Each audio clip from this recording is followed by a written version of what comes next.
इतना क्यों गड़बड़ कर रहे हो अमित शाह करे जैसे? देखिए, लोकसभा में और राज्यसभा में एक ही डिमांड है कि अमित शाह जी सदन में आना चाहिए और अपनी बात रखना चाहिए। हम 17 दिन से ये पूरी कोशिश कर रहे हैं कि वो सदन में आके जो बच्चों के ऊपर अन्याय अत्याचार हुआ है और जो उनको मारा गया, पीटा गया, अब सबको मालूम है, और इस विषय में उनका एक स्टेटमेंट चाहते हैं। और प्राइम मिनिस्टर इंस्टाग्राम पे रात के 12 बजे बोलते हैं, सदन में क्यों, सदन को आप क्यों निग्लेक्ट कर रहे हैं? इसका मतलब यही होता है कि सदन में जो सदस्य जनता ने चुन के दी उनको उनका आप अपमान कर रहे हैं। एक तरफ जनता का अपमान कर रहे हैं और एक तरफ संविधान के तहत जो सदन चलना चाहिए उसको भी आप नकार दिए हैं। तो इसीलिए हम ये चाहते हैं कि अमित शाह खुद आए, बयान करे।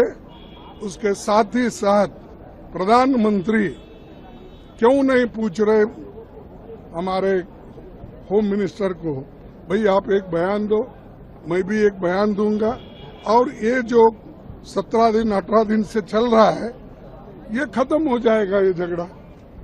लेकिन वो नहीं चाहते, क्योंकि वो ये नहीं चाहते कि सदन सुललित चले, अच्छा चले, शांति से चले, और उनको जो कुछ प्रश्न पूछा जाएगा वो उसका उत्तर भी दे। लेकिन वो देना नहीं चाहते, वो डर रहे हैं। और मैं ये भी कहूंगा, क्यों डर रहे हैं आप?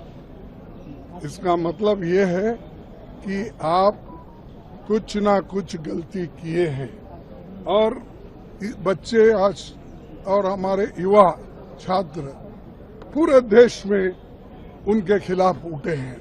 तो उनको कोई मॉरल राइट नहीं है और उनके पास कोई मौलिक या मॉरल राइट बचा नहीं है। किसी को सूरत दिखाने की उनकी इच्छा नहीं है। तो बार बार पेपर में तो रोज एडवर्टाइजमेंट आता उनकी सूरत। अब भाई यहाँ सूरत दिखाने में क्या है? राज्यसभा में दिखाओ, लोकसभा में दिखाओ। तो ये सूरत दिखाने को भी तैयार नहीं। तो हम यही कहेंगे कि ये जनता के समस्याओं को हल नहीं करना चाहते, और खास करके जो हमारे नौजवान साथी हैं, विद्यार्थी हैं, छात्र हैं, उनका भी जो समाधान नहीं निकालना चाहते। इसीलिए हम डिमांड कर रहे हैं, या आके स्टेटमेंट दो, अपनी बात रखो, डिबेट चलेगी और जो कुछ भी समाधान निकलेगा, या नहीं तो आप राजीनामा दो। अगर आप सदन में आके बोलने को भी तैयार नहीं है, इस्तीफा दीजिए।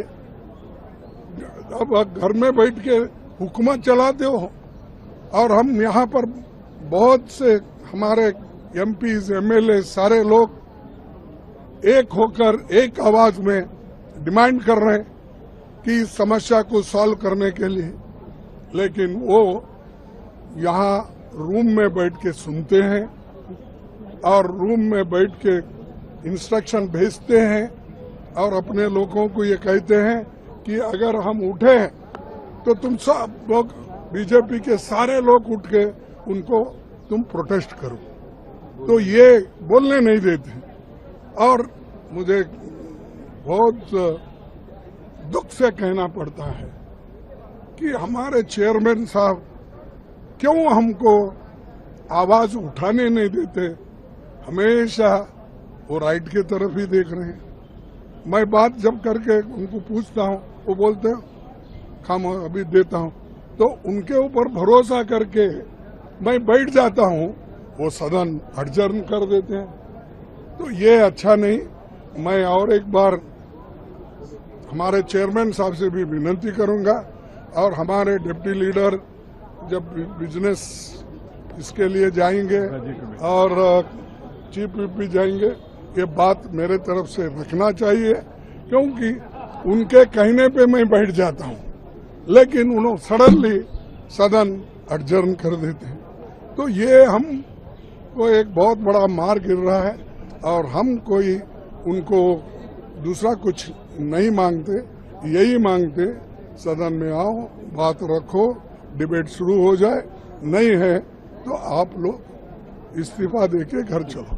सर 2 दिन बचे हैं, पूरा सत्र ही एक तरीके से वॉश आउट हो गया और सरकार बार-बार कह रही है कि सरकार जिम्मेदार है। सरकार अरे देखो, आप जानते हैं हम तो डिबेट चाहते हैं, क्यों डिबेट नहीं करना चाहते?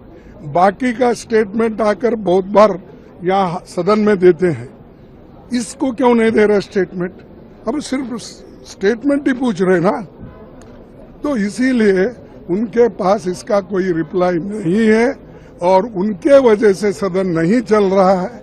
वो रिस्पॉन्सिबल है, गवर्नमेंट रिस्पॉन्सिबल है, मोदी जी रिस्पॉन्सिबल है, होम मिनिस्टर रिस्पॉन्सिबल।